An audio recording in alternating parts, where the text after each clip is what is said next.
Aloha! Today we're going to be making a pair of jorts. You've probably been seeing them everywhere. I know I have, and I got indoctrinated. I literally got indoctrinated.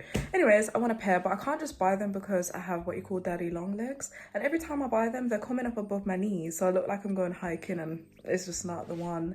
So anyways, I drafted my own and made them as long as I need them to be. My pattern will be available, but obviously you can shorten them to wherever you need to. But yeah, let's get into it. So here I'm just placing my pattern on the fabric. I folded the edge of my fabric over so that I'm cutting duplicates, and here are the pattern pieces that you'll need. I didn't wash or iron my fabric beforehand, whoopsies. Don't be like me. Make sure that you wash your fabric so that the shorts don't shrink afterwards. Especially if you're using a natural blend fabric. And also ironing allows for more accuracy because there's no creases when you cut in the pattern, which would add extra space into the pattern piece, if that makes sense. Anyway, once that's done, we can move on to preparing the pockets. So first I made sure that my notches were marked, and I also added the seam allowance lines to all the pocket pieces because it makes it easier to iron them in place later. Then I moved to the iron and ironed them in place. With the hem of my pockets, which would be the top, I added 3 centimeters, so I folded it in by 1 centimeter and then down by 2 centimeters so that I get a clean edge on the pocket. Then the rest of the sides were folded in by 1 centimeter. You can overlock the sides if you'd like, but I felt that it was unnecessary since they're going to be double top stitched down, and I felt that overlocking would just create too much bulk. Once I finished the simpler pockets, I then pleated the 2 pockets which will sit on the side of the shorts. To do this, I folded the fabric to the center line that I marked on the back of the pocket to create a box pleat. If you want to do an inverse pleat, fold the fabric on the right side. So I've ironed all the pockets as you just seen, and now I'm going to hem them. I'm actually using top stitching thread instead of normal thread to do any visible detailing because it just looks better. I'll put a few examples. So yeah, I'm just gonna go ahead and hem all of them now. I've actually put a little bit of tape on there just to make sure that I stay within the border and I don't miss this. Like, I don't want to be sewing and then it sews there and then I've got a loose hem. That would annoy me so much. So even though my hem on this small pocket here is 2 centimeters, I've put it just a little bit before the 2 centimeter line just to make sure that I hit it. So I went ahead and hemmed all the pockets. Then when it came to the pleated pockets, I did a top stitching detailing on the pleated area, and I kept it unattached from the pocket itself so that it still has life, but I tacked the top bit to the hem. After that, I stitched the smaller pocket onto the larger pocket, which is for the back, and to place it accurately, I matched the edges up with the notches on the pattern, and then I top stitch close to the edges, and then once more about 8 millimeters away from the last stitch. After that, I stitched the pocket onto the back leg of the short exactly how I did the smaller one, matching up the markings to make sure it's in the right place. I actually decided to only do 1 pocket on the back because I felt like 2 would be too much, and this is what the pocket turned out like. I think on another pair I do want to include buttons and buttonholes to add more character to the pants, and also I need to get rid of all the grey buttons that I have. Now that we've got the cargo / patch pocket complete, we can work on the side pockets. I don't have any, oh, you know what? I am being lazy, but I could change it to black thread. Should I just change it? I'm gonna change it. So the first thing you want to do is overlock the whole circumference. Also the side seam of the pant legs. I forgot to do the back legs here, so do them at the same time. Then I placed one of the pockets right sides facing the front pant leg and use the notch to make sure it's in the right place, and make sure your pocket is placed in the same direction as mine, so the bag will be facing inwards. Then I went to the sewing machine and sewed 2 centimeters instead of my seam allowance of 1 centimeter. This is because I wanted a clear slit on the side seams. So essentially, you're sewing a 2 centimeter deep rectangle that starts and stops 1 centimeter from the top and the bottom of the pocket. Next, you want to carefully snip into the corners of those rectangles so that the pocket lies flat when we flip it right sides out. Then you want to top stitch the rectangle cutout area on the right side with the seam allowance underneath where you're stitching. It might be best to iron the seam before doing the top stitching. Now fold the pocket to the back of the pant and iron it flat. The side seam should have flaps and a clean rectangular cutout where the pocket is. Here I decided to do some decorative top stitching. I just did a 1 centimeter rectangle, but you can get creative here. After that, you want to place the other pocket piece on top of the pant leg, then pin the flap edges and around the pocket together. Then sew it together with a straight stitch and your normal seam allowance. And yay, that's the side seam pockets done. So let's move on to the zipper. So these are the pieces you should have, and what we're gonna do is overlock the edge of the zipper shield and the zipper fly. You should interface the zipper fly so that it's firm, but I ended up using 2 pieces of my fabric instead. Now you want to take the zipper fly pieces and place it right sides facing the crotch area of the pant on the straight edge. Stitch that in place with your seam allowance. I didn't record it, but you want to press it open and then towards the back of the pant so that it looks like this. Then top stitch the edge of the area where the zipper fly is attached, and I decided to do a double stitch. Next, you want to take your zipper and place it right sides facing down towards the back of the pant leg on the zipper fly edge. Then stitch the left side down to only the zipper fly piece. Next, you want to draw your zipper fly shape in. I roughly used the zipper fly pattern piece as a guide, but I curved the bottom a bit more afterwards. I marked this in with a water soluble marker for accuracy. Then you want to stitch on top of the line, but make sure that you move the leg of the side of the zipper that's loose out of the way. I used a pin, but you can tack it out the way temporarily with some hand stitching. And this is what it should look like. Now take the zipper fly shield and place it underneath the zipper fly. Make sure it isn't peeping through the front. It should be completely hidden by the zipper fly front. Then you want to pin it to the side of the zipper that's unattached and top stitch it down, and this is what it should look like at this point. Now for the next step, we're going to line up the pant pieces, so the front crotches. Line it up, then when we get to here, we're going to notch the pant on the other side. So I've notched it here, and then I'm going to iron this whole crotch seam back by 1 centimeter, which is my seam allowance. So now that I've ironed the seam allowance back, I'm going to open up the zipper area, and I'm going to place this bit on top of that edge, and then we're just gonna stitch this down.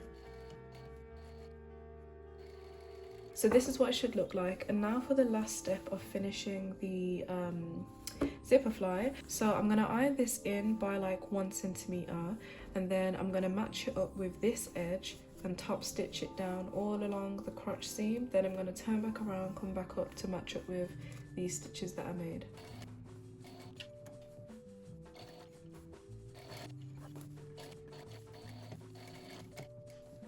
And then that's the zipper fly complete, so we can move on to the next step. But I'm actually thinking maybe to add one of the patch pockets over here. So I've added one on the back, so I have one left. And instead of putting it on the back, I might put it on the front, but I'm still deciding. Then after the zip was attached, I overlocked the centre back seam allowance and I sewed the centre back seam up. Now for the inside leg seam, I did a flat fold seam, which is one of the strongest seams you can do, and you'll find them most commonly on your jeans since they take a lot of stress. If you get rips here, it's probably because the fabric became weak, but the seam is not likely to ever come apart. Anyways, to do it, I placed the front and back of my shorts together wrong sides facing at the crotch inside seam, making sure to match up my seam lines, and then I sewed it together with 1.5 centimeters instead of the usual 1 centimeter. Then I ironed the seam open and trimmed one side of the seam allowance down a little bit more than half. Then I took the other side of the seam allowance and folded it inwards so that the edge is sealed and it covers the other raw edge. The width of mine was about 1 centimeter or just under 1 centimeter. Then I ironed that in place to make sure that it's secure, and then I took it to my machine. There'll already be one side of the stitch visible, so you just have to sew the loose side closed, but remember this is the right side of your garment you're working on, so be careful. Once the inside leg seam was done, I overlocked the side seams of the back pant leg since I didn't do it earlier. Then I placed the front and back pant legs on top of each other, right sides facing, and sewed the side seams together with my seam allowance. Oh my gosh guys, I forgot to add the side pockets on and I've already closed up the crotch seams, so it's going to be a bit awkward for me to do this now, but obviously we have the marking here, the notch, so I'm just going to line up the top of the pocket with that and then I'm going to stitch all around. But when you guys do this, instead of sewing up the flat fouled crotch seam first, do the side seam first, then do that one. Either way it is going to be a little tricky, but I feel like maybe sewing this on first will be easier than doing the crotch seam after. So after I fixed my mistake, this is what it looked like, and now we can get on to hemming. So first I marked my seam allowances with my marker, and I marked 2 lines for where I want to make buttonholes for the straps to go on. So I used my other machine to do that, then I opened the hole up with my seam ripper. Next I ironed the bottom of the short leg up by 1 centimetre, and then the remainder of my seam allowance for a clean edge like we did the hem of the pockets earlier, and I stitched the hem in place. I decided to do a tack with a zigzag stitch for decoration. Then I threaded my straps through the buttonholes. I did it like this because I didn't have enough to go around the width of the leg. I also hemmed the bottom of the tape so that it doesn't fray. Now we need to finish the top of the waist. So now we're going to start on the waistband, and what you need to do is take the back piece and the front pieces. This is just one set. I have another set like this because you have to double the waistband. But yeah, what you're going to do is place the side seams together. So on this pattern, it's actually the straight edges that are going to join up. Then you're going to sew them with a straight stitch and press the seam open, and do it again for the next set of the back of the waistband that we have.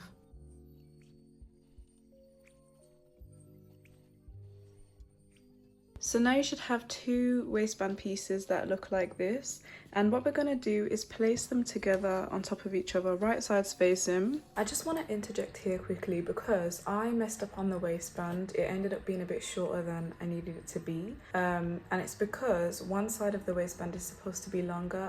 I talked about not accounting in for the zipper fly shield, but you'll see that later. So I just want to say that when you're sewing up your waistband, one side will be longer, so when you're cutting out your pieces, make sure that when they're right sides facing, you've got the right side sewn to the right side, if that makes sense. So then we're just going to seam them together at the top with our seam allowance, which mine is 1 centimetre. Make sure that you're matching up the seam lines. After I sewed the bands together, I top stitched the seam allowance to one side, but make sure you top stitch it to the back of the waistband, otherwise you will have a visible stitch on the front. Next you want to pin the waistband to the top of the pants, right sides facing, making sure that you match up the seam lines. So I had a little mishap with my waistband because I forgot to make one side of the front longer, but I'm going to change that on the pattern. I just completely forgot about that bit. Anyways, so I've just attached another like an extension on. Basically it's to account for the zipper fly shield. But once you've cut your waistband pin to the top of the pant, you're just going to sew all around with a straight stitch.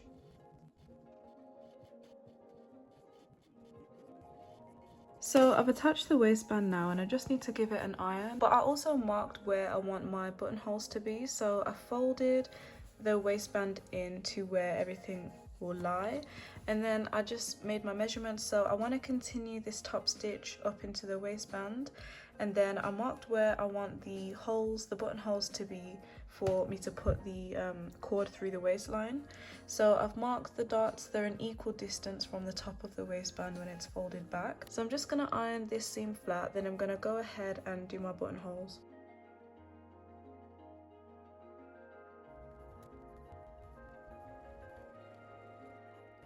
Honestly, buttonholes annoy me so much. So this first one I had trouble with, but then I managed to get it to work. And then this second one just, I don't even know, like it just was not sewing. It wasn't doing what it was supposed to do. So I had to do it manually after it messing up. And it's annoyed me, but luckily it will kind of get hidden with the waist tie. So now you want to fold over the edge of the waistband just like this. And then we're going to sew right on this edge, and it needs to meet up right with the edge of this bit here. Then we're going to bag it out and we should have a nice sharp turned corner, and then we can proceed to attach the back of the waistband securely. Now to do this, you can either overlock the bottom edge and then top stitch, or stitch in the ditch, which is right between the seam, to finish it off. But I'm actually going to try and keep it super clean and fold the edge under so that it's just underneath. Well, when I say underneath, like instead of being on top of the seam, it's going to be below right there.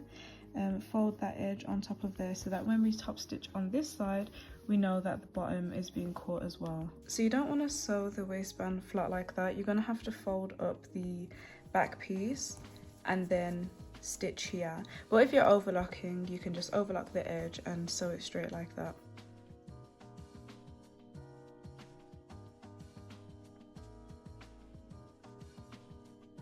I also forgot to say that before we actually close the waistband, we need to add elastic because the waistband's too big.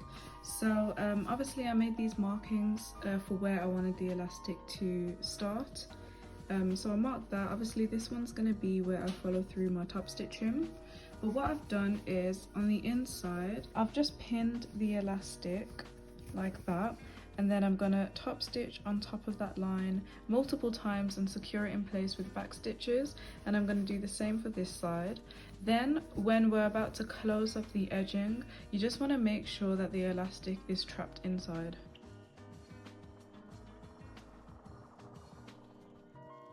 Then I attach my straps on by using a tweezer to wedge them into the buttonhole, and then top stitching on top of the buttonhole to keep it in place. Do this plenty of times because this will take a lot of tension and you don't want it to come off. Then you want to carefully top stitch the waistband down, ensuring the elastic is not being caught and it stays inside the waistband. So I finally attached the waistband, and this is what it looks like for me on the inside. Honestly guys, that was just something else. I feel like there must be an easier way to do this, but I just don't know how you do it. So I'd probably search up how to attach an elastic waistband and look for a better tutorial than mine if you struggle to understand this. But anyways, I tried it on and I just had to do some maneuvering, so I had to like pull and tug to get the elastic to be like evenly dispersed around the waistband. And now that I'm happy with that, I'm gonna do some stitching on the sides to lock the elastic in position, because at the front I don't want too much gather. I'd prefer more gather at the back. So I tried it on and then I marked it with a pin. I'm gonna stitch right in the center of that seam to stop the elastic from gathering any further to the front. After I did those final stitches, I was happy with my shorts, so let's get on to the final reveal.